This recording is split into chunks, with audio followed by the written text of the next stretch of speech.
सो दोस्त हमें लेना है एक टुकड़ा वायर और यहाँ कनेक्शन करना है। तो कनेक्शन करने के लिए हम देख लेंगे कि कहाँ यल लिखा है। जहाँ यल लिखा होगा वहीं हमें कनेक्शन करना है। जस्ट हो जाए।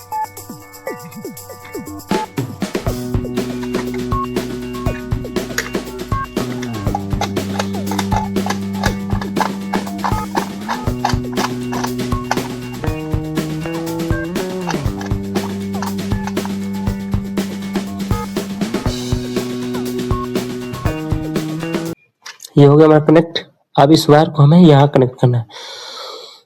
अभी फिलहाल हम इसको यहाँ पे हम लगा लेते हैं।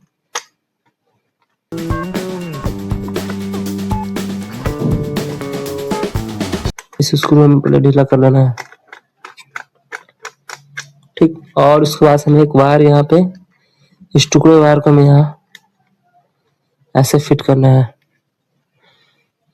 और इसे भी इस और ये वायर को हमें यहाँ फिट करना है ऐसे।